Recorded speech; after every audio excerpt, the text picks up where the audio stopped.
गंगा भारत के लिए एक बहुत ही पवित्र नदी है।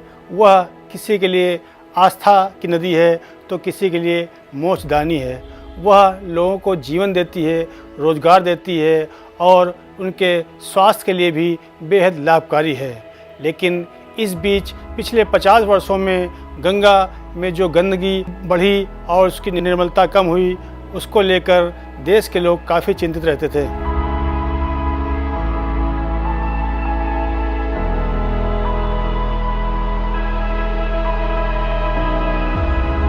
आज हम आपके सामने जिस विषय को प्रस्तुत करने जा रहे हैं, वह विषय इस देश के लिए आज से नहीं अतीत से बेहद महत्वपूर्ण विषय रहा है। जी हाँ, हम बात कर रहे हैं पवित्र नदी गंगा के बारे में। गंगा नदी का इतिहास आदिकाल से चला रहा है। इसकी निर्मलता के बारे में कई कवियों ने बहुत ही व्यापक वर्णन किया है। गंगा देश के लिए मोक्षदानी रही है, यहाँ तक कि उसके तट पर बसे लोगों को उसने जीवन दिया है, रोज़गार दिया है। इसकी महत्ता को कभी नकारा नहीं जा सकता है।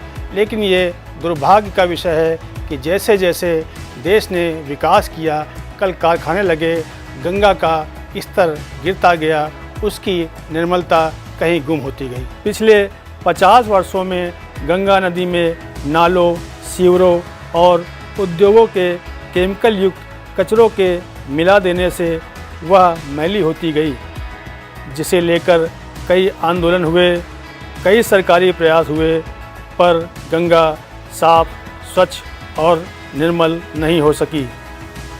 इन्हीं आंदोलनों के दबाव में विभिन्न कानून बने, जिनमें गंगा की सफाई के बड़े बड़े दावे किए गए थे।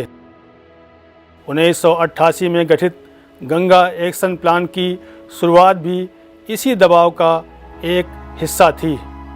लेकिन करोड़ों रुपए बह जाने के बाद भी गंगा निर्मल नहीं हो सकी।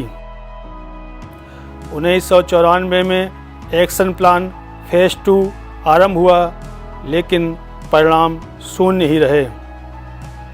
इसके बाद 2008 में गंगा को राष्ट्रीय नदी घोषित किया गया और 2009 में गंगा रिवर बेसिन अथॉरिटी का भी गठन हुआ, परंतु गंगा पहले से भी अधिक मैली होती गई।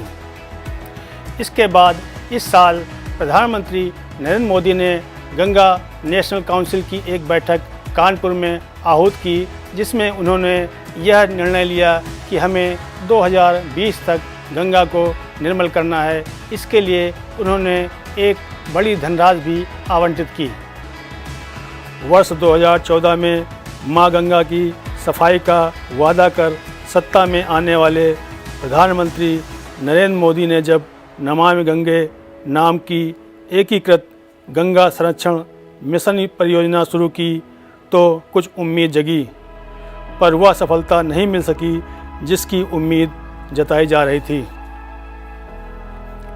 इसके बाद इस साल प्रधानमंत्री नरेंद्र मोदी ने कानपुर में नेशनल गंगा काउंसिल की पहली बैठक में हिस्सा लिया और गंगा की सफाई के लिए वर्ष 2020 की समय सीमा तय करते हुए 20,000 करोड़ रुपए खर्च करने का वादा किया।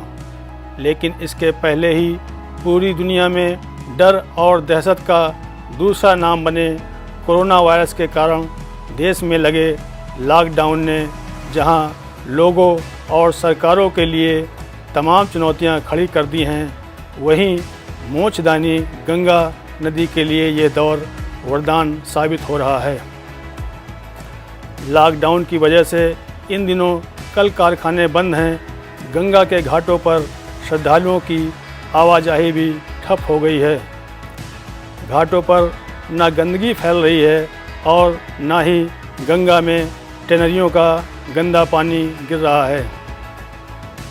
इससे गंगा जल की शुद्धता पहले के मुकाबले बढ़ गई है। गंगा जल अब हल्का दूधिया सा नज़र आ रहा है।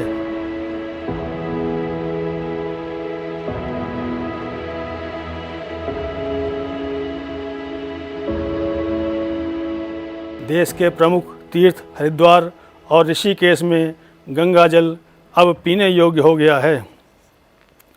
उत्तराखंड प्रदूषण नियंत्रण बोर्ड की रिपोर्ट के अनुसार ऋषिकेश के लक्ष्मण झूला क्षेत्र में इन दिनों गंगा के पानी में मानव मल की मात्रा में 47% की कमी आई है।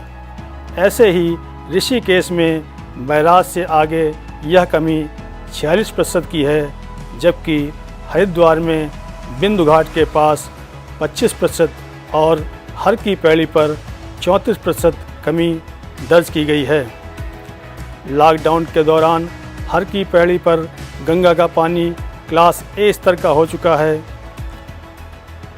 वैज्ञानिकों का मानना है कि गंगा जल में घुले डिज़ॉल्व्ड सॉलिड की मात्रा में 500% की कमी दर्ज की गई है।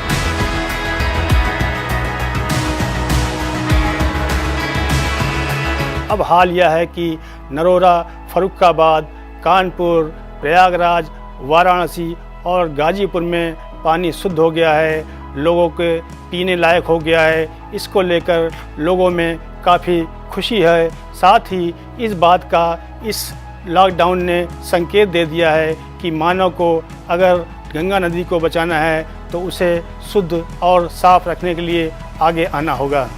न्यूज़ ट्रैक के लिए मैं श्रीधर अग्निहोत्री।